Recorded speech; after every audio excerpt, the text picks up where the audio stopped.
Pertama kita akan melanjutkan kajian kita sebelumnya, baru ke tema yang hari ini kita akan bahas.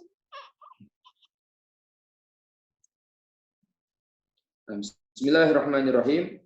Kemarin kita sudah membahas tentang syurut wujubus shiyam, syarat wajibnya berpuasa. Selanjutnya fardunya puasa, ya. Selanjutnya kita bahas juga tentang perkara yang membatalkan puasa. Setelah itu kita bahas tentang sunnah-sunnahnya dalam berpuasa. Nah, ada beberapa poin yang belum kita bahas di dalam kitab Al-Ghayah wa Takrib. Sebelumnya saya sudah ingatkan, ya, di antara kitab yang dibaca di kajian saya, kitab Al-Ghayah wa Takrib, selanjutnya kitab Al-Yaqutun Nafis yang dikarang oleh Sayyid Ahmad bin Umar Syatiri, ya, Ahmad bin Umar Syatiri. Dan selanjutnya ada kitab Mughnil Muhtaj yang dikarang oleh Al-Khatib ini, syarah daripada kitabnya Al-Imam Nawawi yang bernama Minhajut Talibin, ya, Minhaj, ya, disyarahkan oleh Al-Khatib Asy-Syarbini yang dinamakan dengan Mughnil Muhtaj. Itu adalah kitab, ya, yang dipakai, ya, oleh Syafi'iyah, ya, untuk menjadi pedoman, ya. Nah, bismillahirrahmanirrahim.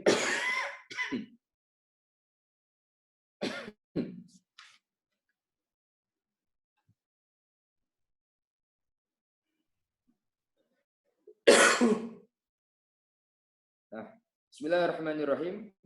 Kemarin kita sudah terakhir membahas itu makruh-makruhnya dalam berpuasa. Nah, sekarang ada sedikit pembahasan, ya, tentang asy-syekh in ajaz an-nisam. Seorang yang tua yang tidak mampu untuk berpuasa, ya. Apakah bagi dia nantinya mengqadha puasanya atau mengganti dengan fidyah? Nah, kita akan bahas sekarang nih, ya. Wa man mata wa siyam wa syekh in ajaz an nisam yuftir wa yut'iman kull yawm muddah. Seorang yang tua in ajaz an nisam, jika dia tidak mampu untuk berpuasa, yuftir, dia diperbolehkan untuk tidak berpuasa, ya. Akan tetapi wa yut'iman kull yawm muddan, dan dia pengganti dari puasanya tadi, dia diperintahkan untuk mengeluarkan setiap harinya itu 1 mud. Ya, 1 mud itu kalau dikalkulatifkan itu 0,75 kg atau 750 gram daripada makanan pokok. Ini kadar yang aman, ya, ikhtiyat.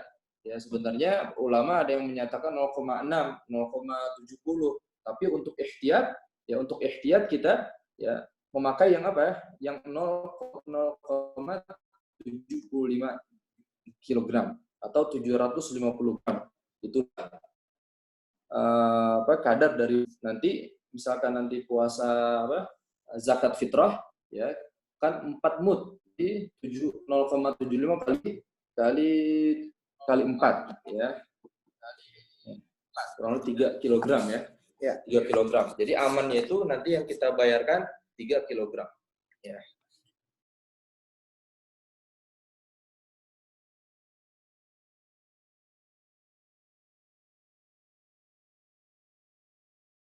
Yurja bur'uh, sakit yang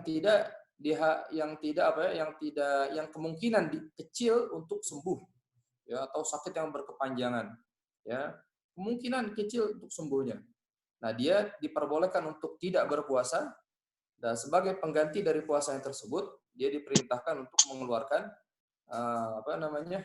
makanan pokok setiap harinya 1 mud, ya. Akan tetapi wala yajuz ta'jil mud qabla Ramadan. Dan akan tapi tidak boleh mendahulukan mengeluarkan mud, ya, mengeluarkan makanan pokoknya sebelum Ramadan. Ya, tidak boleh, ya. Kalau zakatul fitrah, zakatul fitir atau zakat fitrah itu diperbolehkan kita mendahulukannya jadi awal-awal Ramadan. Itu masih diperbolehkan. Ya, di kitab Mughnil Muhtaj juga itu ada pembahasan tentang diperbolehkannya ta'jilu zakatul fitr. mendahulukan apa? Zakatul fitr. Nah, selanjutnya wal hamil wal murdi in khafata ala anfusihima. Ini berkaitan dengan ibu yang hamil dan menyusui. Nah, bagi ibu hamil dan menyusui itu ada hukum tersendiri nanti ketika ia tidak berpuasa. Ya, kita punya istri atau seorang wanita harus mengetahui, memahami hal ini. Karena banyak di antara wanita itu yang mereka membatalkan puasanya nanti misalkan dengan sebab anaknya, dia khawatir dengan anaknya. Nanti dia itu bukan hanya mengqadha puasa yang dia tidak berpuasa saat itu. Ya. Nanti dia juga wajib mengeluarkan satu mud ya. Jadi qadha plus mud. Nanti kita akan bahas rinciannya. Ya. Nah, bismillahirrahmanirrahim wal murdi wal hamil wal murdi. Wanita yang hamil wal murdi dan wanita yang menyusui in khafata ala anfusihima aftarata wa alaihim al qada. Ya. Hamil, seorang yang ibu hamil, wal murdi atau seorang wanita yang menyusui, in khafata ala anfusihima, jika dia tidak berpuasanya itu sebabnya dia khawatir terhadap dirinya. Ya, khawatir terhadap dirinya saja, berarti dia sebab dia tidak berpuasa tidak khawatir dengan anaknya. Dia khawatir terhadap dirinya saja. Ya, misalkan dia kondisinya sangat lemah, ya, seorang menyusui atau seorang hamil kondisi yang lemah. Nah, dia tidak berpuasa sebabnya ya, terhadap khawatir terhadap dirinya sendiri. Nah, wa alaihim al-qada. Bagi mereka berdua ini ya, hanya diwajibkan mengqadha puasanya saja. Ya, jadi seorang yang hamil dan seorang yang menyusui ya, jika dia tidak berpuasa dengan sebab khawatir terhadap dirinya sendiri, ya, tidak penyebab tidak berpuasanya bukan karena anaknya, yang diwajibkan bagi dia hanya mengqadha puasanya saja. Ya. Ya.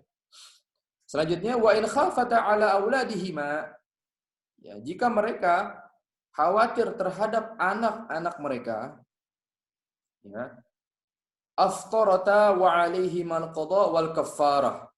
Ya.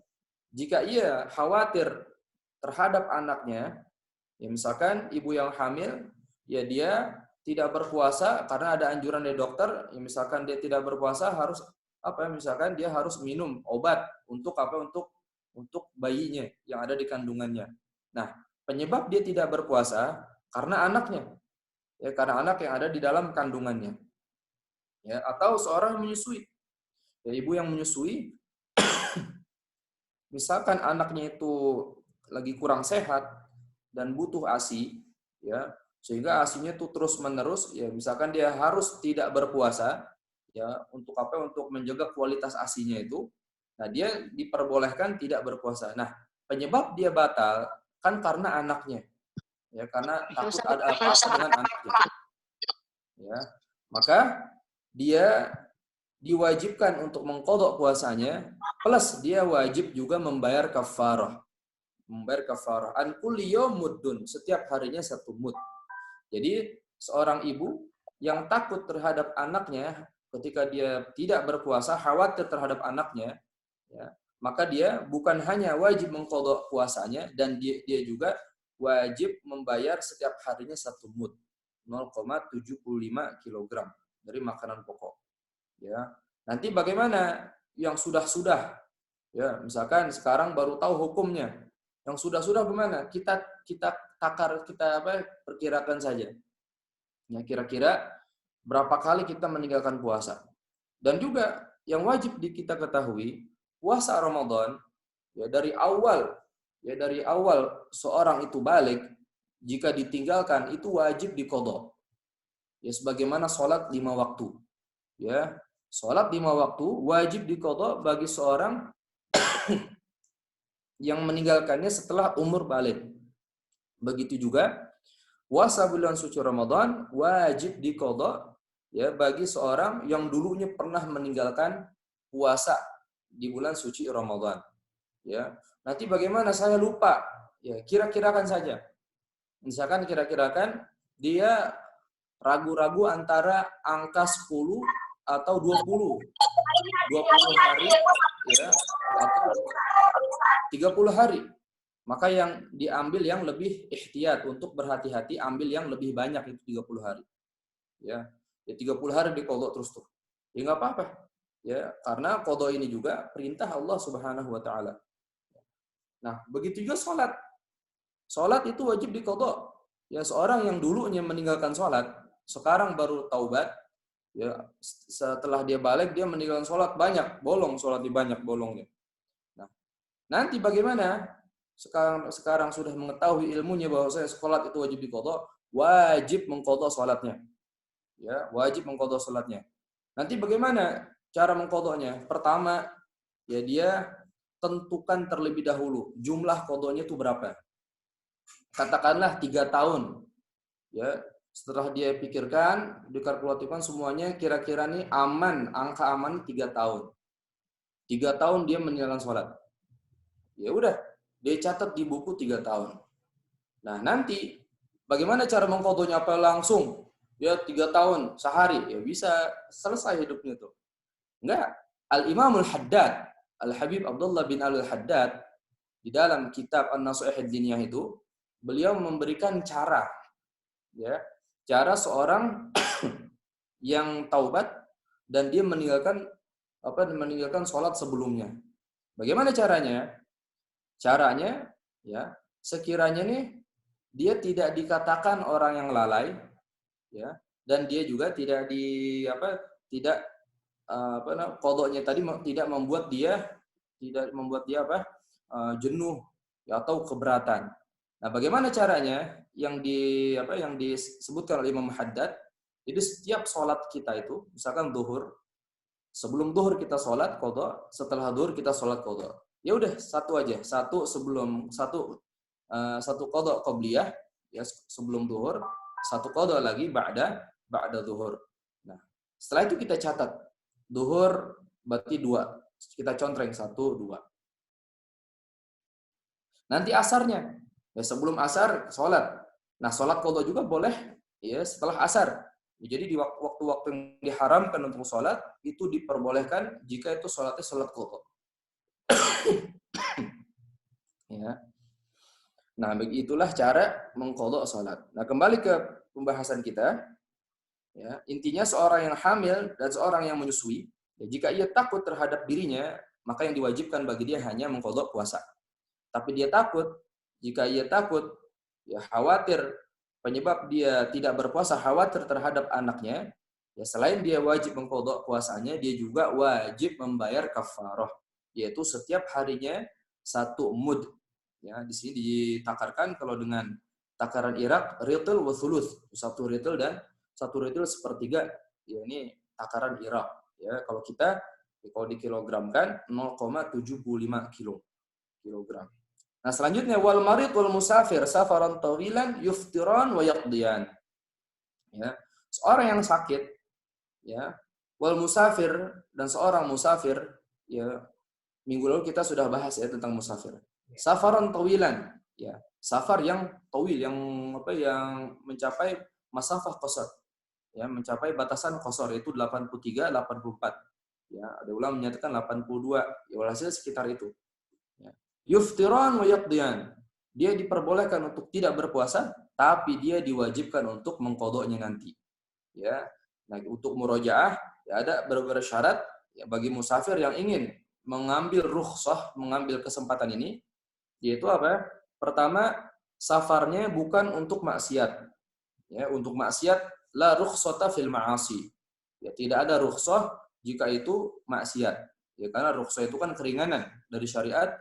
Jika penyebabnya maksiat, maka tidak ada rukhsah di situ.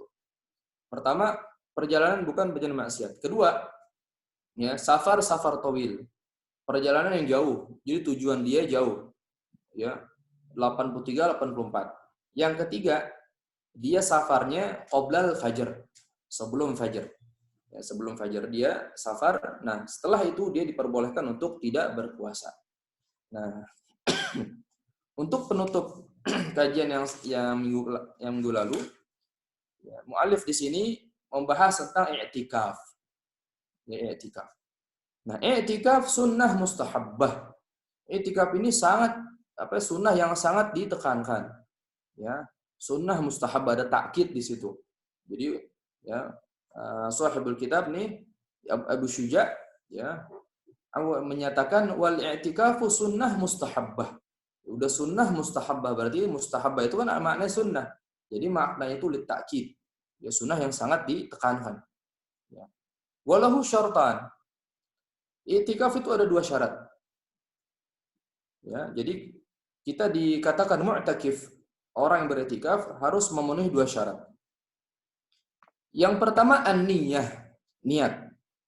Ya, karena di antara fungsi niat itu tamyizul adah anil ibadah, membedakan hal yang adah yang biasa anil ibadah dari perkara ibadah.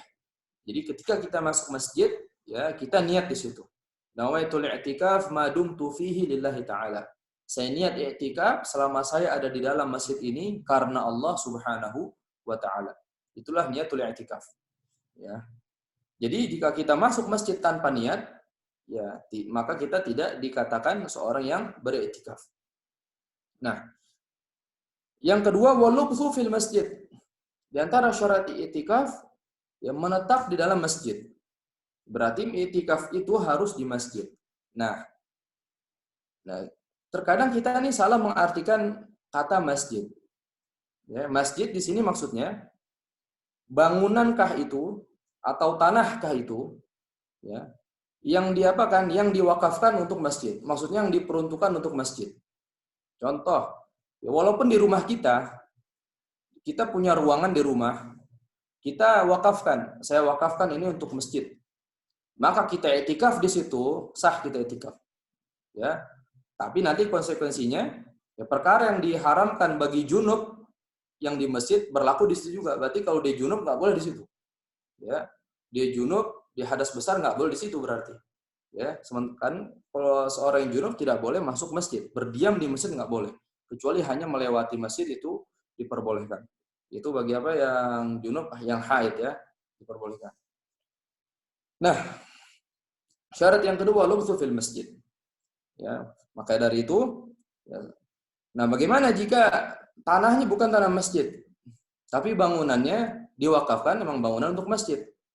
Maka ulama menyatakan lahu hukmul masjid. Itu seperti hukumnya masjid. Ya seperti masjid kita ini. Ya, tanahnya ya kan bukan milik masjid ya. Kayak ini.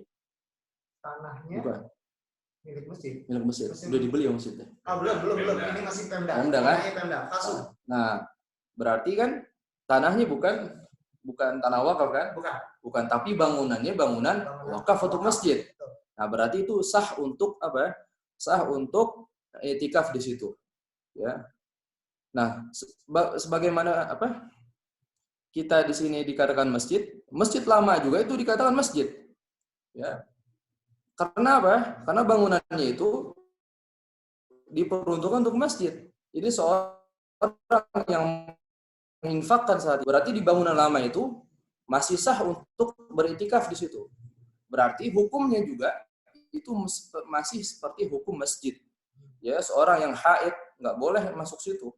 Seorang yang junub tidak boleh masuk situ. Seorang yang buka aurat dosanya lebih banyak. Ya, makanya jika ada seorang yang membuka aurat di situ, ya seperti membuka aurat di dalam masjid. Ya. Nah, kita kembali ke pembahasan al-i'tikaf sunnah mustahabbah lahu syartan an-niyah wal lutfu fil masjid. Nah, ini i'tikaf yang biasa. Ada i'tikaf yang dinazar. Ya, i'tikaf yang dinazar. Contoh, misalkan saya sukses, saya mencapai poin ini, ya, saya niat, saya bernazar untuk i'tikaf di masjid 3 hari. Ya, berarti dia nanti, ya, statusnya dia ini wajib i'tikaf di masjid. Kan yang awal tadi kan i'tikaf hukumnya sunnah. Nah, berarti ketika dinazar berubah status yang dari sunnah ke mana? Ke wajib. Ya. Dari sunnah ke wajib. Nah, hukum tersendiri dari i'tikaf, wala yakhruju i'tikafil mandur, i'tikaf yang dinadar, wala yakhruju min i'tikafil mandur illa li hajah.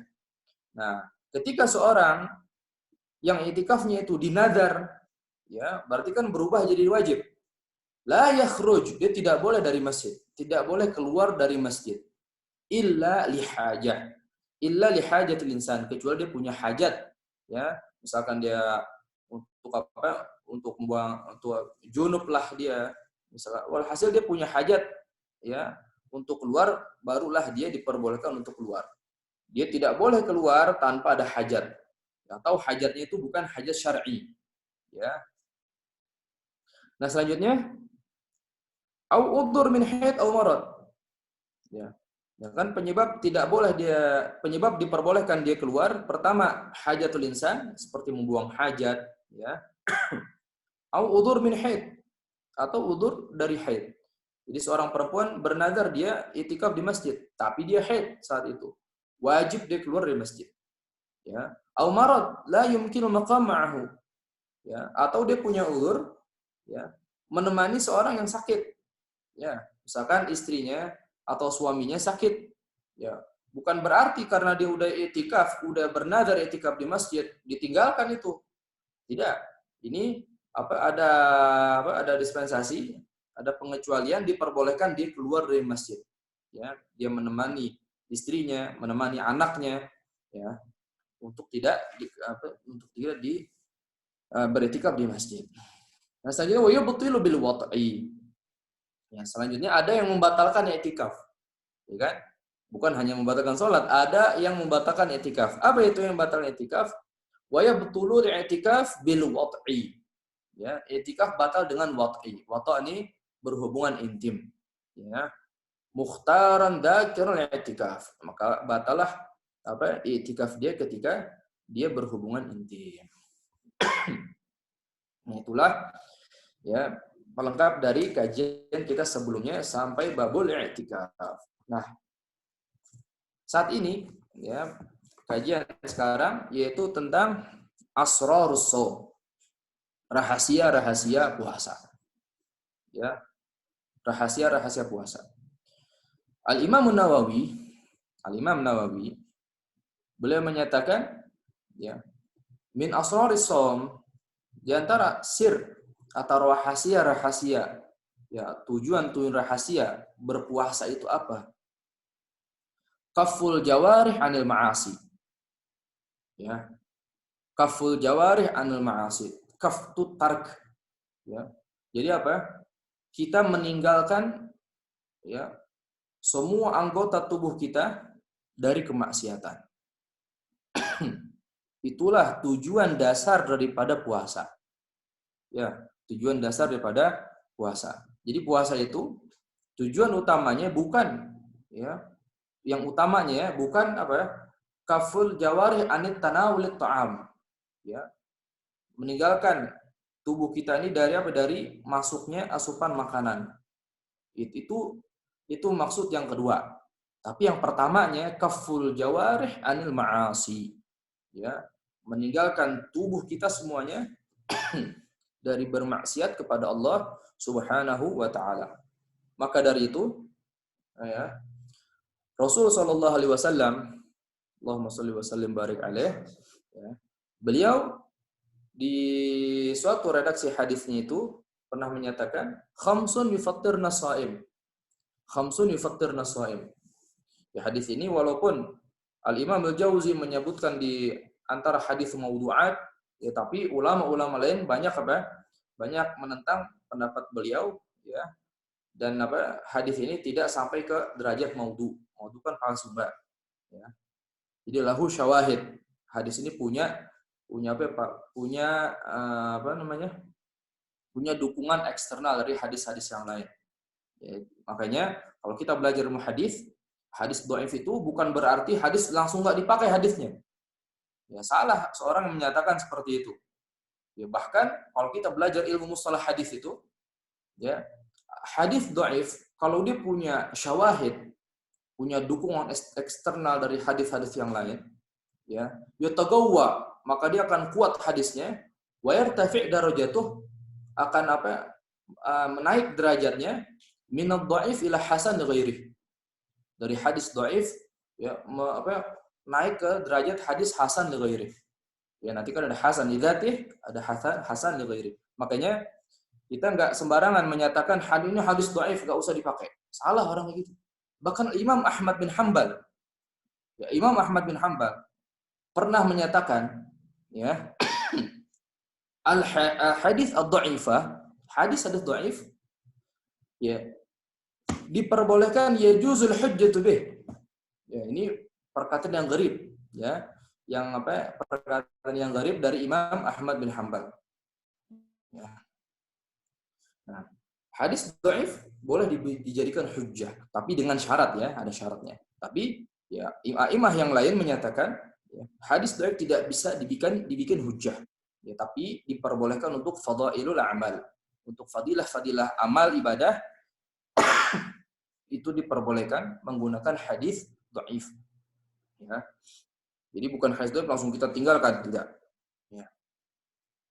Nah, Rasulullah SAW bersabda, khamsun yufattirna shaim. Ada 5 perkara yang dapat membatalkan pahala puasa. Nah, inilah yang maksudil a'zam daripada puasa. Tujuan yang utama, yang istimewa, yang agung daripada puasa. Ini khamsun yufattirna shaim. 5 perkara yang dapat membatalkan pahala puasa. Ya. Yang pertama al-kadzib, bohong. Ya, bohong. Segala jenis bohong, ya, kecuali nanti bohong yang apa? Ada ulama ada pengecualian, ya, ada bohong-bohong. Ya, contohnya misalkan ada seorang ingin berbuat zalim kepada saudara kita. Ya, ingin berbuat zalim, dia nanya, "Di mana saudara kamu?" Nah, di situ kita boleh mengalihkan. Saudara saya udah pergi jauh sana. Nah, di situ kan bohong, tapi bohong di situ diperbolehkan. Ya, karena apa? Karena ada tujuan di balik itu, ya, untuk menjaga apa? Hifdzun nafas, yang menjaga jiwa, ya, maka kita diperbolehkan. Nah, selain daripada udzur syar'i, segala jenis bohong itu tidak diperbolehkan dan dapat membatalkan pahala puasa. Khamsun yufattirna shaim al-kadzib. Yang kedua, ya, wan namimah. Ya, seorang yang mengadu domba antara saudaranya. Ya, dihasut sini, hasut situ. Ya, fulan nih ngomongin kamu gini, fulan ngomong kamu gini. Namimah. Nah, dia yufattirna shaim, dapat membatalkan pahala puasa. Ya. Yang ketiga yaminul kadzibah. Yaminul kadzibah. Ya, sumpah palsu. Ya, sumpah palsu. Yang pertama kali sumpah palsu adalah iblis. Makanya di antara penyebab Nabi Adam alaihissalam melanggar perintah dari Allah Subhanahu wa taala, ya, di antara penyebabnya apa? Selain Nabi Adam itu lupa, Nabi Adam alaihissalam ditipu oleh iblis. Dan iblis itu menipunya bukan hanya menipu saja, menipu dengan nama Allah Subhanahu wa taala. Ya, jadi yang pertama kali bersumpah palsu dengan nama Allah adalah iblis. Maka dari itu Nabi Adam alaihissalam tidak tergambar, tidak terbesit di benak Nabi Adam itu ada seorang makhluk yang berani berdusta dengan nama Allah Subhanahu wa taala. Kita bayangkan, ya, biasanya seorang nih kalau udah gampang lisannya untuk bersumpah, wallahi ini, wallahi. Ya, maka di Al-Qur'an itu wala tuti' kullu halafin mahin. Ya, itu apa? Az-zajr minal Qur'an. Jadi seorang yang yaminul kadzibah dapat membatalkan pahala puasa. Selanjutnya wan nazar bisyahwah. Ya, melihat dengan pandangan hawa nafsu. Ya. Itu juga dapat membatalkan pahala puasa. Nah, jika kita introspeksi diri, ya, introspeksi diri kita, ya, sedikit banyaknya kita melakukan daripada hal-hal yang dapat membatalkan puasa itu. Maka dari itu, ya, seorang yang lulus dari puasanya, maka dia akan menaik 1 derajat lagi menjadi orang yang bertakwa. La'allakum tattaqun. Nah, itulah, ya, dari kutiba alaikumusiyam ya ayyuhalladzina amanu kutiba alaikumusiyam kama kutiba min qablikum la'allakum tattaqun. Ya, jadi tujuan dari puasa itu la'allakum tattaqun. Ya, dan takwa dapat bisa kita raih dengan kaful jawarih anil ma'asi. Ya, meninggalkan tubuh kita semua ini dari maksiat kepada Allah Subhanahu wa taala. Ya, maka dari itu Al-Imam An-Nawawi menyatakan, ya, kaful jawari 'anil ma'asi fa huwa sirrul asar minas shaum. Ya, rahasia rahasia di dalam berpuasa itu. Karena apa? Dengan kaful jawari 'anil ma'asi, seorang akan naik derajatnya dari yang biasa menjadi orang yang muttaqin, orang yang bertakwa, yang mana takwa tersebut tujuan dasar daripada shaum, sebagaimana Allah Subhanahu wa taala berfirman di dalam kitabnya. Jadi, ya, kita berusaha semaksimal mungkin untuk apa? Untuk menjauhkan diri kita daripada maksiat kepada Allah Subhanahu wa taala. Nah, ada ulama yang berikan, ibaratnya memberikan jalan pintas agar puasa kita ini diterima. Ya. Jadi dicari lagi, ya. Kan kalau kita melihat hadis yang disebutkan tadi, ya, perkara yang membatalkan puasa, bohong, namimah, ya, kizib, namimah, wal yaminul kadzibah, wa nadhar bi syahwah, ya, sumpah palsu, melihat dengan pandangan syahwat. Oh, kena semua kita. Ya, sedikit banyak kena semua. Nah, akhirnya para ulama menyatakan, ya, untuk apa? Untuk, ya, mendapatkan pahala puasa dengan apa? Iftar shaim. Ya, ngasih makan orang yang berbuka. Ya, ngasih makan orang yang berbuka. Ya, karena seorang yang memberi makan seorang yang berbuka, lahu ajrus shaim. Maka dia akan mendapatkan pahala seorang yang berpuasa. Nah, apakah dengan kenyang? Tidak. Ya, walau bitamrah, walau dengan satu kurma, walau bisyurbat ma, walau dengan satu tegukan air. Ya, kita kasih orang berpuasa, maka kita mendapatkan pahala orang yang berpuasa. Nah, inilah cara yang dianjurkan para ulama, ya, untuk kita mendapatkan pahala puasa. Kalau kita mengandalkan diri kita sendiri untuk diterima puasanya, wallahu a'lam, makanya seorang itu tidak akan masuk surga karena amal ibadahnya. Seorang masuk surga karena apa? Karena rahmat dari Allah Subhanahu wa taala. Ya. Jadi di kutubus salaf itu pernah ada suatu kisah, ya, ada seorang abid, orang ahli ibadah. Orang ahli ibadah ini semua jadi orang Bani Israil kan umurnya panjang-panjang. Ibadah, ya. Nah, selanjutnya ketika Allah Subhanahu wa taala, ya, Allah Subhanahu wa taala memerintahkannya masuk ke dalam surga. Ini riwayat ru'yah manamiyah berarti, ya. Nah, ketika Allah Subhanahu wa taala ingin masukkan ia ke dalam surga, Allah mengatakan, "Udkhulul jannah bi rahmati." Masuklah kalian ke surga bi rahmati, dengan rahmatku. Ya. Akhirnya apa? Orang tadi, ya, langsung apa? Dia langsung melihat kepada dirinya. Dia ingat dulunya itu rajin ibadah. Akhirnya dia mengatakan, bal bil amali ya Rabb.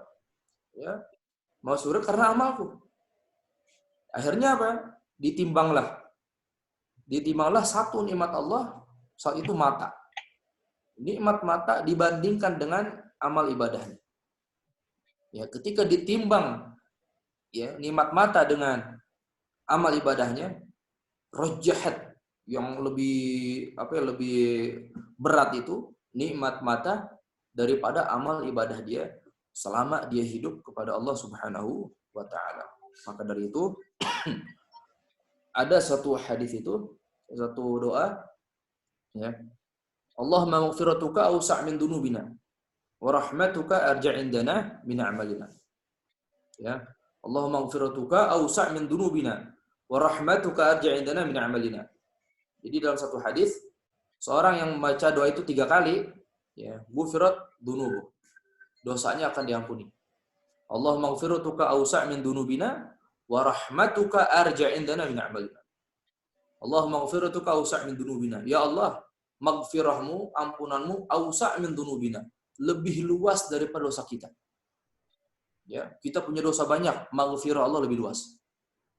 Makanya jangan, yang paling Allah tidak suka itu orang yang al-ya'as min rahmatillah, putus asa dari rahmat Allah. Kita lihat dari Al-Qur'an. Ya. Qul ya ibadiyalladzina asrafu ala anfusihim.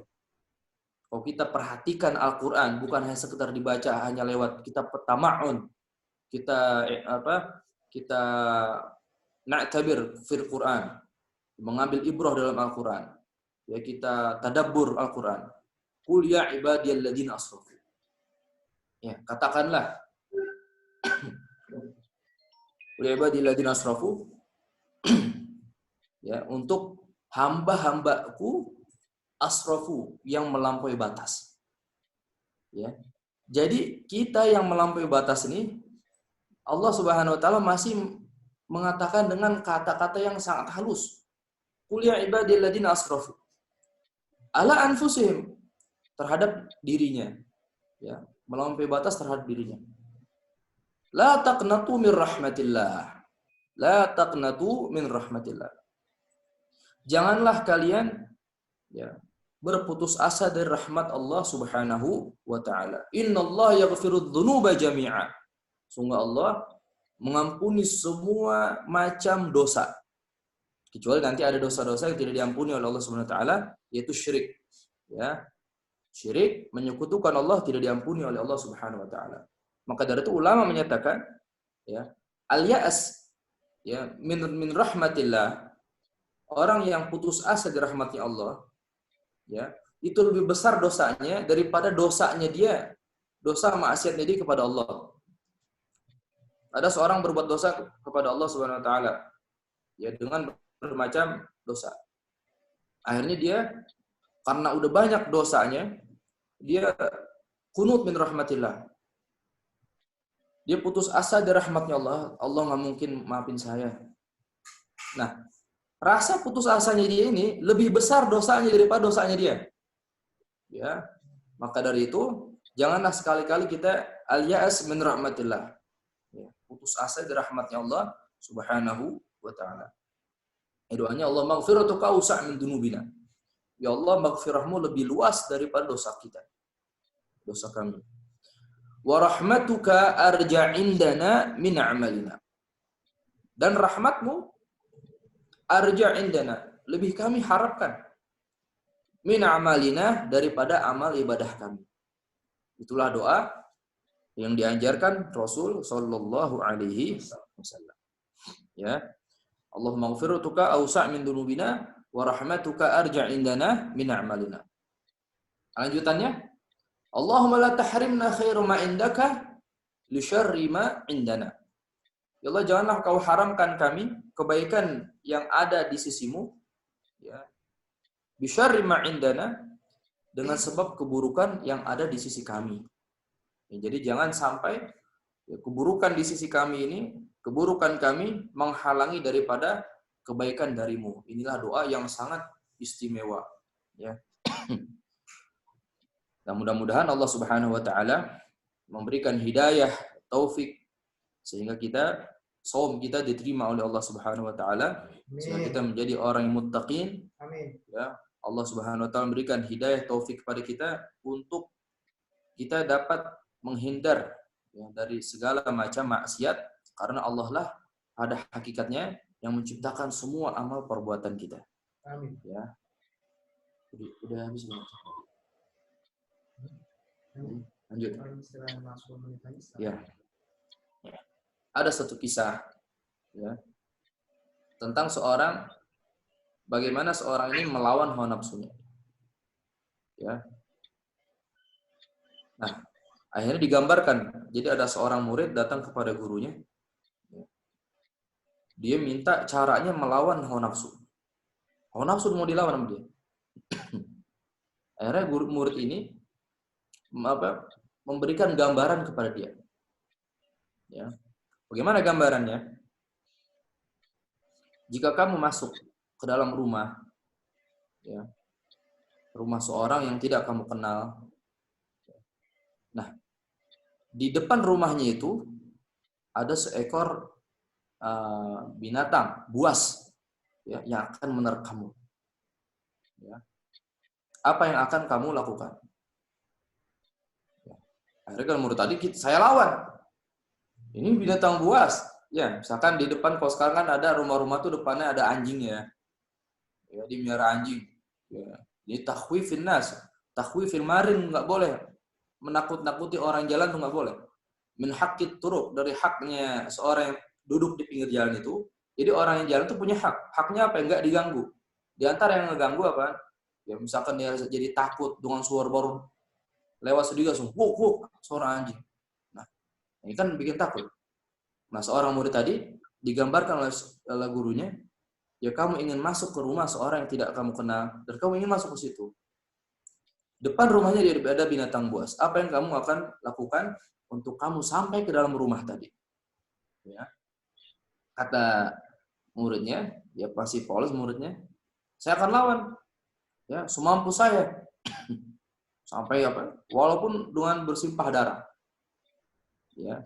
Akhirnya kata gurunya, ya, bukankah ada cara? Ya, bukankah ada cara yang lebih aslam, yang lebih menyelamatkan dia? Apa caranya? Ya. Caranya apa? Kata murid, apa caranya wahai guru? Kamu hubungi pemilik binatang buas tersebut. Ya, kamu hubungi pemilik binatang buas tersebut. Ya, sehingga apa? Pemiliknya yang sudah akrab dengan binatang tadi, yang menyingkirkan binatangnya sehingga kamu masuk ke dalam rumah dengan selamat. Nah, inilah ya seorang yang berdosa kepada Allah Subhanahu wa taala. Ingin melawan hawa nafsu nggak bisa. Ya. Akhirnya apa? Kata guru tadi, minta kepada Allah Subhanahu wa taala agar diri kita diberikan kekuatan untuk melawan hawa nafsu. Ya, jadi lagi-lagi Allah mengajarkan kepada kita untuk tawakul khalis lillahi ta'ala. Bertawakal murni kepada Allah Subhanahu wa taala. Makanya di dalam doa yang diajarkan Rasul itu wala takilna ila anfusina tarfat ain. Ya Allah, janganlah kamu ya memberikan kami tawakal kepada diri kami sendiri tarfat ain walaupun hanya sekejap mata. Ya, jadikanlah tawakal kami ini hanya murni kepadamu 100%. Jangan berikan kami tawakal terhadap diri ya kepada diri kami walaupun hanya dengan sekejap mata. Wala takilna ila anfusina tarfat ain. Itulah doa-doa yang sangat istimewa yang diajarkan oleh baginda Nabi Muhammad sallallahu alaihi wasallam. Benar kata ulama menyatakan Rasul itu ya diberikan oleh Allah Subhanahu wa taala jawami'ul kalim. Ya, Rasul menyatakan saya diberikan jawami'ul kalim. Jawami'ul kalim itu maknanya kalimatnya itu ringkas tapi maknanya sangat luas. Ya Allahumma sholli wa sallim wa barik alaihi wa ala alihi. Nah, di antaranya apa? Al-Qur'an. Al-Qur'an itu bukti daripada Allah Subhanahu wa taala memberikan kepada Rasul jawami'ul kalim. Ya, Allah mewahyukan kepada Rasul Al-Qur'an. Jadi kalimatnya singkat tapi maknanya sangat luas.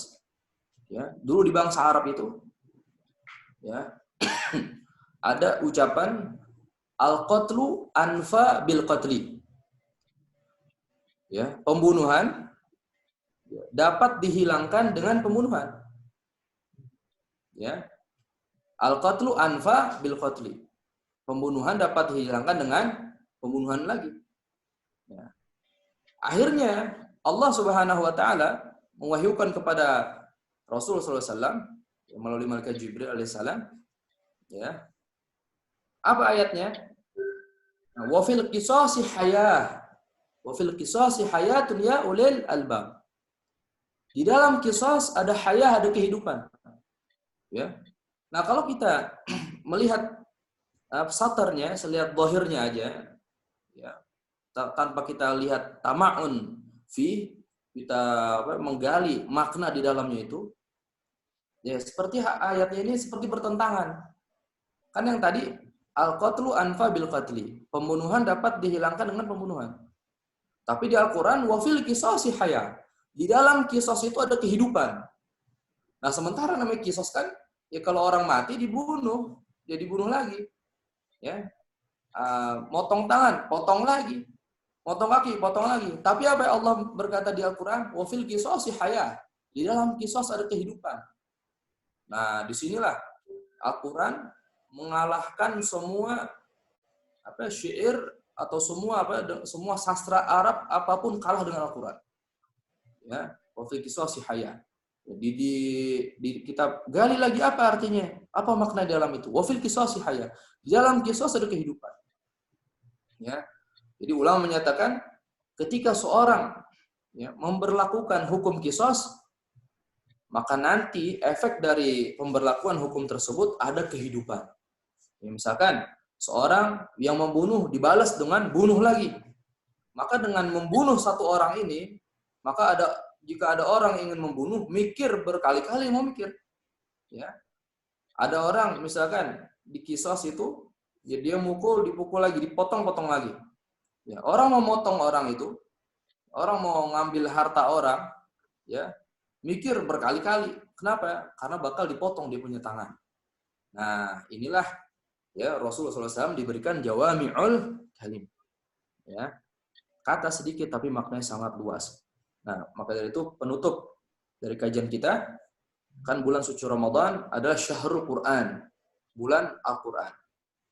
Nah, Anda dapat faidah, Al-Faqih dapat faidah dari guru, ya, Al-Habib Abdurrahman As-Saggaf, Mufti Seun Hadramut. Ya, beliau menyatakan agar kita lebih mencintai Rasulullah SAW, ya, tapi kita baca Al-Quran. Kata beliau apa? Ya, agar kita semangat baca Al-Quran dan bukan hanya sekedar baca Al-Quran, tapi apa? Kita baca Al-Quran dan kita lebih cinta kepada Rasulullah SAW. Kan cinta sama Rasulullah harus paling atas ya. Setelah Allah, Rasul, nggak boleh yang melebihi itu semua. Ya. Apa caranya kata beliau? Bayangkan, ya, per satu huruf di Al-Quran, itulah yang diwahyukan kepada Rasulullah SAW. Ya. Jadi satu hurufnya itu ya, kita gunakan untuk apa? Modal kita lebih mencintai Rasulullah SAW. Jadi satu Al-Quran itu pernah diucapkan oleh Rasulullah SAW. Dan itu diturunkan kepada Rasulullah SAW. Ya, misalkan dari Bismillahirrahmanirrahim, ba-nya, sin-nya, mim-nya, itu pernah diucapkan oleh Rasulullah SAW. Dan itu yang diwahyukan kepada Rasulullah SAW. Jadi semakin banyak kita baca Al-Quran, semakin banyak kita ingat kepada Rasul Sallallahu Alaihi Wasallam. Ya, inilah diantara cara ulama agar kita ini tidak punya jarak dengan Rasul Sallallahu Alaihi Wasallam. Ya, harus sedekat. Bahkan ada doa-doa, ya, Allah diantaranya apa? Allahumma jma' bainana wa bainahu kama jama'ta bainar ruhi wan nafs. Ya Allah, ya, gabungkanlah kami dengan Nabi Muhammad seperti engkau menggabungkan antara ruh dan nafas. Ruh kita dan jasad kita. Ya, itu doa agar kita dekat dengan Rasul sallallahu alaihi wasallam. Nah, untuk sekarang bulan Quran, kita lagi semangat-semangatnya baca Al-Quran, ya kita bayangkan satu hurufnya itu ya sebagai apa? Sebagai modal kita untuk rindu kepada Rasul sallallahu alaihi wasallam. Ya. Jadi sebanyak berjuz-juz kita baca Al-Quran, ya nanti insyaallah ya selesai kita baca Al-Quran, selesai Ramadan, ya bukan hanya kita cinta kepada Al-Quran, kita juga cinta kepada Rasul Sallallahu Alaihi Wasallam. Karena Quranlah yang diturunkan dari Allah kepada Rasul Sallallahu Alaihi Wasallam. Makanya, para ulama Hadramut itu, ya mereka ya yakhtimul Quran, mereka sangat i'tina bil Quran, sangat perhatian dengan Al-Quran. Ya, jadi mereka tuh membagi waktu, ya. Jadi kalau di siang harinya itu Al-Quran full. Nanti di malam harinya ada madaih. Ada pujian-pujian kepada Rasul. Jadi setelah tarawih itu ada pujian kepada Rasul. Ya. Karena ini bentuk apa? Bentuk terima kasih. Kita sudah diberikan Ramadan. Ya. Tanpa Rasul kita tidak akan mendapatkan bulan suci Ramadan. Tanpa Rasul kita tidak akan mendapatkan Al-Quran. Tanpa Rasul kita tidak akan mendapatkan nikmatnya baca Al-Quran. Tanpa Rasul kita akan mendapatkan nikmatnya bersyariat kepada Allah Subhanahu wa taala. Ya, beragama dengan agama Islam. Tanpa Rasul tidak akan kita mendapatkan semua itu. Nah, kita tidak boleh melupakan jasa Rasul Shallallahu Alaihi Wasallam. Bahkan Rasul menyatakan, ya, saya orang yang lebih berhak kalian cintai daripada semuanya. Ya, orang tua kalian. Jadi Rasul yang paling berhak untuk kita cintai.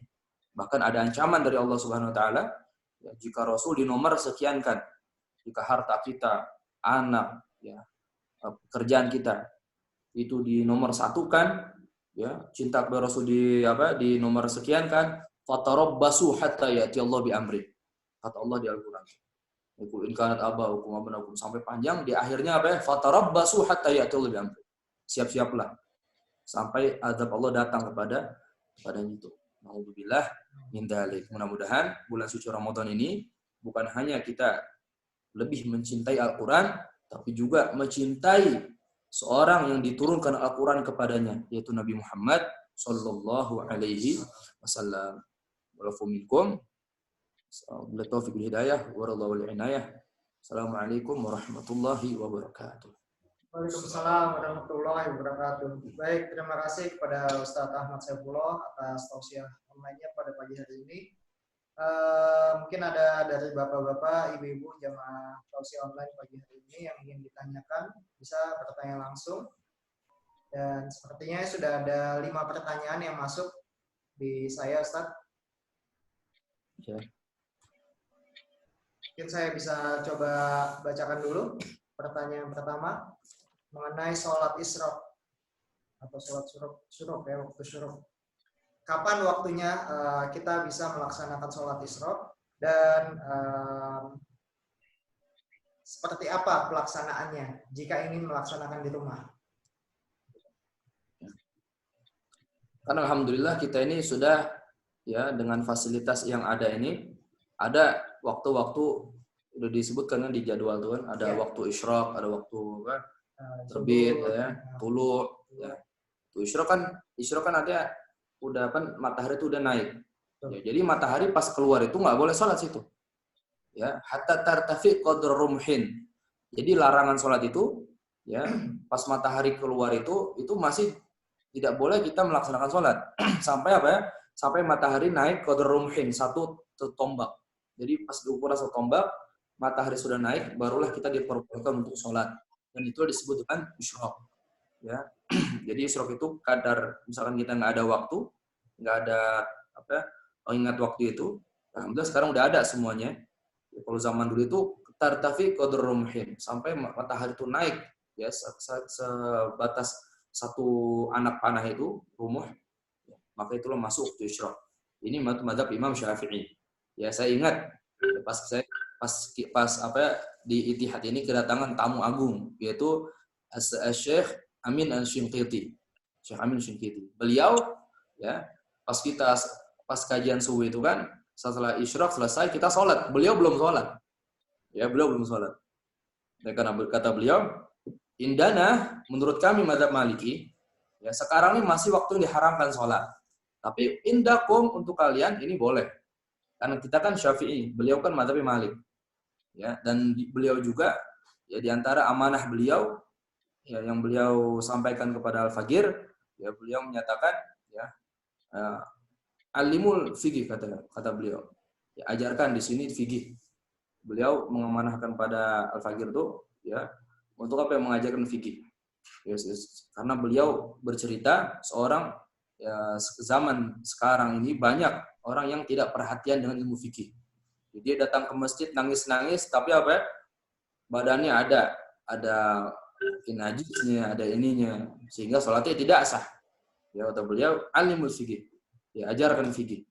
Ya, bahkan Al-Qur'an itu, ya, Al-Qur'an dan fikih, apakah ada hubungan? Ada hubungan.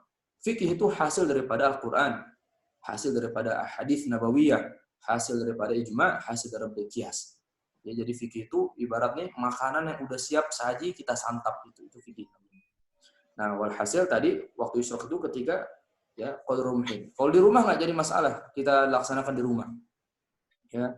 Nah, karena kita mengukur qadr rumhin itu, kita ukur langsung manual pakai tombak itu nggak mungkin kan sekarang di sini. Itu kan biasanya bisa dilihat tuh, misalnya di pantai bisa, ya, bisa dilihat. Nah, sekarang kan udah ada fasilitas yang ada, ya, pengingat waktu isyraq, waktu tulu, itu bisa dijadikan patokan kita. Apakah ada batasan waktu, Ustaz, sejak waktu tulu, kemudian kita harus menunggu berapa menit setelah waktu tulu itu baru kita boleh melaksanakan sholat isyraq? Nah, waktunya itu, ya kadar waktunya, lebih dobat sini yang Al-Faqih pernah diberitahu tuh, ya kurang lebih 10 menit lah, 10 menit atau ya gitu. Waktu tulu. Ya karena tulu syams tuh terbit matahari itu belum diperbolehkan. Ya. Pertanyaan selanjutnya dari Ibu Yani, apakah boleh kita membayar zakat untuk orang lain, baik orang itu mampu ataupun tidak mampu? Zakat fitrah. Nah, masalah zakatul fitr, zakat fitrah, ya harus kita ketahui zakat fitrah ini ya bukan zakat badaniyah. Ya, jika seorang itu sudah balik, orang sudah balik. Ini sebelum menjawab pertanyaan ini, ya, seorang yang sudah balik, ya, jika kita ingin membayarkan zakatnya, wajib kita apa? Ya, izin terlebih dahulu atau konfirmasi terlebih dahulu. Kita udah punya anak nih misalkan, kita punya anak sudah balik, ya. Nah, kita nih jangan langsung bayarin aja. Saya bayar zakat buat anak saya. Ya. Kenapa? Karena ini tidak menggugurkan kewajiban zakat anak. Jadi zakat anak ini dia tetap wajib mengeluarkan zakat nanti. Ya. Kenapa demikian? Karena dia tidak tahu sementara zakat ini harus ada niat. Ya, ada niat. Misalkan dia tidak membayar langsung berarti mewakilkan. Jadi orang tua yang ingin membayarkan zakat kepada anaknya atau siapapun dia, ya konfirmasi terlebih dahulu. Bilang ke anaknya, "Nah, nanti zakat fitrah mama yang bayarin." Anak iya. Ya di situ udah ada konfirmasi. Jadi anaknya seakan-akan mewakilkan membayarkan zakat kepada orang tuanya. Karena ini udah ibadah mahdhah. Seperti sholat gak bisa diwakilkan. Ya, sholat gak bisa kita langsung sholatin orang, gak bisa. Jadi zakat itu ya boleh dibayarkan tapi dengan konfirmasi anaknya terlebih dahulu. Jika anaknya sudah balik. Kalau anaknya belum balik nggak jadi masalah. Tadi jawabannya apa? Pertanyaannya bagaimana ketika kita membayarkan zakat untuk orang yang sudah mampu maupun yang tidak mampu? Nah itu jawabannya tadi. Ya boleh saja kita bayarkan dengan syarat kita konfirmasi terlebih dahulu. Kita izin terlebih dahulu. Pertanyaan selanjutnya. Bagaimana kita meraih ibadah-ibadah itikaf ketika tidak diperbolehkan ke masjid seperti kondisi sekarang ini? Ya. Rasulullah SAW pernah bersabda, niatul mu'min khairun min amalih. Niatnya seorang mukmin lebih baik daripada amalnya. Tapi bukan ya, secara globalnya aja kita terima mentah-mentah. Ya, ulama menyatakan, ya contohnya kayak tadi, di waktu biasa kita nih bisa ke masjid. Ya. Nah, suatu saat kita mengalami waktu yang kita tidak memungkinkan datang ke masjid. Entah kita sakit, entah seperti wabah sekarang, ya. Nah, dengan keinginan kita ke masjid, tapi ada halangan kita nggak bisa masuk ke dalam masjid, disitulah Allah mencatat pahala masuk ke masjid. Ya, insyaallah. Itulah ya yang diirikan ya oleh Nabi Musa alaihissalam kepada Rasul sallallahu alaihi wasallam. Nabi Musa iri bukan pada Rasulnya, kepada umat Nabi Muhammad sallallahu alaihi wasallam. Ya, kenapa? Karena dikit amalnya, pahalanya banyak. Apalagi adanya Lailatul Qadar. Ya, bahkan Nabi Musa di akhir munajatnya kepada Allah itu minta dijadikan umat Rasul sallallahu alaihi wasallam. Nah, kita sekarang yang udah jadi umat Rasul, kadang kita tidak sadar dengan pangkat yang sangat istimewa yang Allah berikan kepada kita. Baik, pertanyaan selanjutnya, apakah maksudnya memberi makan orang yang berbuka hanya apa-apa yang ditelan pertama kali atau yang membatalkannya, atau secara keseluruhan makannya? Walhasil yang makanan yang dia jadikan konsumsi untuk berbuka, ya. Apakah kurmanya apanya? Walaupun dia nanti udah makan yang lain. Nah, dia makan makanan itu ya walhasil untuk dia berbuka. Ya. kita jangan merinci rahmatnya Allah. Ya, fadlullah wasi' wa rahmatullah ausa'. Ya. Karunia Allah tuh luas dan rahmat Allah lebih luas. Ya. Jadi masalah misalkan seperti Lailatul Qadar. Misalkan Lailatul Qadar malam 21. Di sini malam 21. Nanti yang orang Amerika itu masih siang. Iya. Apakah dengan Lailatul Qadar ini rahmat Allah ini luas? Ya, rahmat Allah luas. Bisa aja Allah ngasih Lailatul Qadar di Indonesia, Allah ngasih Lailatul Qadar di Amerika. Ya, jadi semuanya dapat rahmat Allah Subhanahu wa taala. Ya. Baik, pertanyaan selanjutnya, apakah ada cara yang lebih ringan untuk mengkodok sholat kita ketika kita sudah banyak sekali meninggalkan sholat-sholat karena kita bertaubatnya sudah di usia tua, pada saat kita di usia tua. Dan apakah kita boleh sholat sunnah kalau masih banyak hutang sholat? Nah, ini pertanyaan bagus. Ya. La ya'lamu katsirun minan nas, yang banyak orang tuh nggak mengetahuinya. Nah, cara yang apa tadi? Cara untuk mengkodok sholat. Mengkodok sholat. Tadi kan sudah disebutkan yang diajarkan oleh Imam Haddad yang memberikan cara kepada kita sekiranya kita nih yang menjadikan kita nih tidak terlalu jenuh, ya mikirin banyak sholatnya. Nah kita semestinya bersyukur sama Allah Subhanahu Wa Taala. Masih diingatkan untuk mengkodok sholat, bersyukur sama Allah. Ya. Nah, bagaimana caranya? Kan tadi sudah disebutkan, kita nih tidak harus sekarang nih, misalkan kalau kita ada 1 bulan, udah hari ini harus bayar 1 bulan, enggak gitu. Ya, jadi caranya itu sekiranya kita enggak berat dan kita juga tidak dikatakan orang yang menyepelekan. Yang diajar Imam Haddad, ya jadi kalau mau sholat duhur sebelumnya sholat. Ya, sholat dulu, zuhur dulu, atau bebas apa aja. Jadi qadha itu bebas. As-sholat fi ghairi waqtiha yusamma qadha. Sholat yang di bukan tempatnya itu disebut qadha. Jadi qadha zuhur di asar boleh, qadha subuh di zuhur boleh, bebas. Ya. Nah, sebelum zuhur 1, setelah zuhur 1. Ya udah. Nah, kita bagaimana dengan ibadah sunnah yang lain? Jangan dulu ya melaksanakan yang sunnah karena yang wajib belum kita bayar. Ya, jadi, nah sekarang kan ada sholat taraweh, ya sholat taraweh. Gimana kita nih mau sholat taraweh? Kita masih banyak qadanya. Nah, ulama ya memperbolehkan syariat kita diperbolehkan ya makmum sholatnya wajib, imam sholatnya sunnah, sah-sah aja. Nah, jadi gimana caranya? Pas kita sholat taraweh, ya misalkan kita masih punya qadha subuh, langsung usolli fardhu subhi. Usolli fardhu subhi. Ya. Boleh. Imamnya sholat taraweh, makmumnya sholat subuh, boleh. Yang nggak boleh itu, imamnya sholat jenazah, makmumnya sholat wajib, sholat sunnah, itu nggak boleh. Ya karena nggak ada ruku, nggak ada salam, kapan selesainya itu kan? Ya nggak ada sujudnya. Ya. Itu di madzhab Syafi'i yang tidak diperbolehkan ketika bermakmum yang berbeda nazum salatihima. Ya susunan salatnya beda. Maksudnya apa? Salat yang tidak ada ruku sujud itu tidak boleh kita bermakmum jika salat kita itu salat yang ada ruku dan ada sujud. Jadi pas salat tarawih kita salatnya niatnya salat subuh. Nanti pas 3 rakaat ya salat maghrib. Ya udah catat tuh. Ya insyaallah 1 bulan aja kita ikut taraweh full, ya misalkan taraweh 20 rakaat, ya 20 rakaat. Dan juga ya sedikit bahas tentang taraweh ini di niatnya itu kan ada ikhtilaf ulama, apakah boleh niat usolli sunat taraweh rakaatain? Ya ada ulama yang tidak memperbolehkan niat seperti itu. Jadi niatnya gimana? Usolli rakaatain minat taraweh. Saya sholat sunnah 2 rakaat daripada sholat taraweh. Yang min situ lil ba'ad sebagian karena taraweh itu ya di antara ulama menyatakan taraweh itu sebenarnya jumlah rakaat taraweh itu 20. Al-aqal 20. Disebut sholat taraweh itu jika dia sampai 20.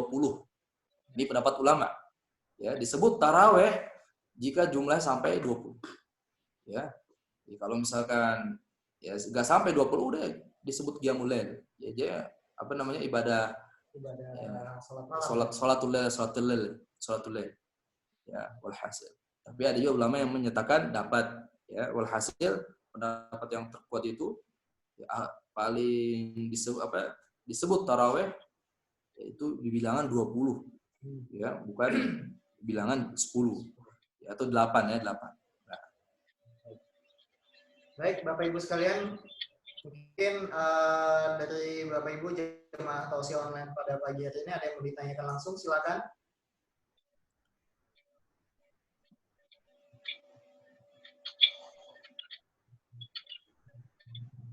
Assalamualaikum. Warahmatullahi wabarakatuh. Waalaikumsalam warahmatullahi wabarakatuh. Silakan Pak Bambang.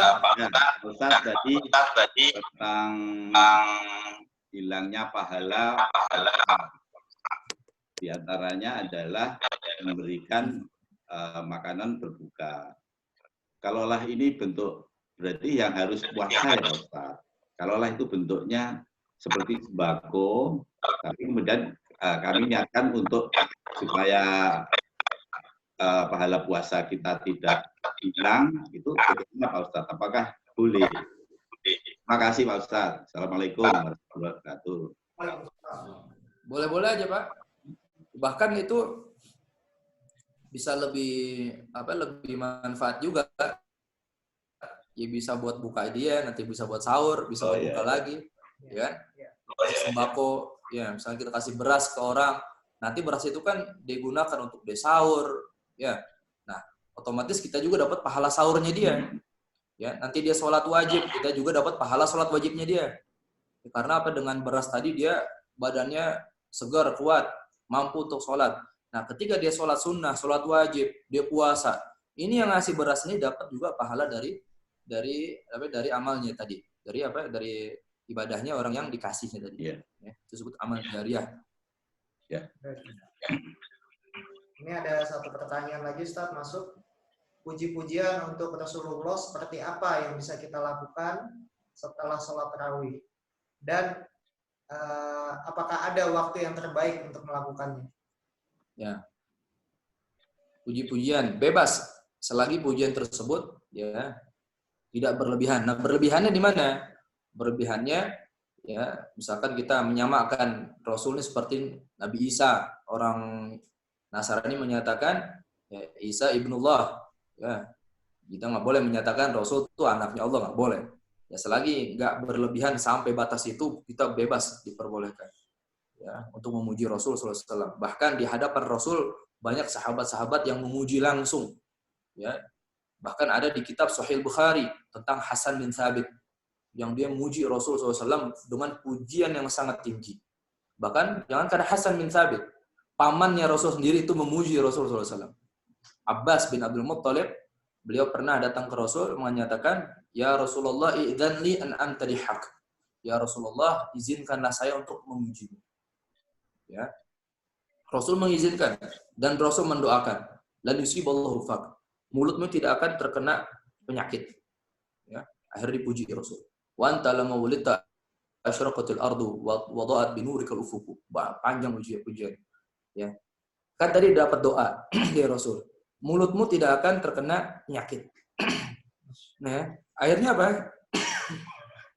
Terbukti Sayyidina Abbas umurnya sangat tua. Beliau baru wafat. Satu giginya itu tidak satu pun daripada gigi nggak ada yang tanggal, nggak ada yang putus, nggak ada yang copot giginya. Itu berkat doa Rasul Shallallahu Alaihi Wasallam. Jadi memuji Rasul bebas ya, dan waktunya kalau di bulan Ramadan ya biasanya kalau di Hadramut itu ya habis taraweh. Jadi ada kitab-kitab khusus namanya Al-Madaih. Atau kalau kita ingin misalkan kita tidak ada, ya kita sholawat sama Rasul. Kita punya tasbih, kita sholawat sama Rasul. Allahumma sholli ala sayyidina Muhammad wa sallim Muhammad. Ya ataupun di siang harinya nggak jadi masalah. Kita habis baca Quran, capek baca Quran, ya udah kita rebahan tidur, megang tasbih. Ya, megang tasbih. Ya, sampai tidur. Sampai tidur tuh pahalanya Masya Allah. Ya. Baik. Mungkin untuk tausiah online pada pagi hari ini kita cukupkan sekian. Terima kasih kepada Ustaz Ahmad yang telah memberikan ilmunya pada kita semua. Semoga semakin bertambah ilmu kita, maka ketakwaan kita juga semakin bertambah. Amin ya rabbal alamin. Sebelum menutup acara ini, saya minta kepada Ustadz Ahmad untuk membacakan doa untuk kita semua. Silakan Ustadz. Bismillahirrahmanirrahim. Alhamdulillahirabbil alamin. Allahumma shalli wa sallim ala sayyidina Muhammad wa ala ali sayyidina Muhammad. Nastaghfirullahal azim lil mu'minina wal mu'minat rabbi ighfir lana wa li walidayna warhamhum kama rabbawna shighara. Allahumma nas'aluka al-'afwa wal 'afiyah wal mu'afata ad-daimah fid din wa dunya wal akhirah. اللهم اغفرتك أوسع من ذنوبنا ورحمتك أرجع عندنا من أعمالنا اللهم لا تحرمنا خير ما عندك بشر ما عندنا اللهم إنا نسألك ما سألك من عبدك نبيك محمد صلى الله عليه وسلم ونعوذ بك ما استعاذك من عبدك نبيك محمد صلى الله عليه وسلم اللهم ألف بين قلوبنا واصلح ذات بيننا واهدنا سبل السلام ونجنا من الظلمات إلى النور وأجرني من الفواحش ما ظهر منها وما بطن وبارك لنا في أسماعنا وأبصارنا وقلوبنا أزواجنا وذريتنا وتب علينا إنك أنت التواب الرحيم واجعلنا شاكرين لنعمتك مثنين بها قابلين لها وتم علينا ربنا تقبل منا صلاتنا وصيامنا وقيامنا وركوعنا وسجودنا وتضرعنا وتخشعنا وتهليلنا تسبيحنا وصلاة تراويحنا وقراءة قرآننا اللهم أسعدنا بليلة القدر وعظم لنا فيها الأجر ربنا آتنا من لدنك رحمة وهيئ لنا من أمرنا رشدا الله بارك فينا وفي أولادنا ولا تضرهم وفقهم طاعتك وارزقنا برهم اللهم وادفع عنا جميع المسلمين الوباء والبلاء والغلاء والزنا والزلازل والفتن محن ما ظهر منها بطن من بلدنا خاصة من سائر بلدان المسلمين يا رب العالمين وصلى الله على سيدنا محمد النبي الأمي وعلى آله وصحبه وبارك وسلم والحمد لله رب العالمين. Terima kasih kepada Ustadz Ahmad. Sebelum kita menutup kajian tausiah pada pagi hari ini, mari kita menutupnya dengan kalimat dalam berdoa dan ditutup dengan doa majelis. Alhamdulillah alamin. Subhanallah. Nashhadu an la ilaha Saya mohon maaf jika ada salah kata yang kurang berkenan di hati Bapak Ibu. Wabillahi taufik. Wassalamualaikum warahmatullahi wabarakatuh. Waalaikumsalam warahmatullahi wabarakatuh. Terima kasih semuanya. Insya Allah besok kita akan tausiah lagi, tausiah online yang akan dibimbing oleh guru kita Ustadz Rosidin.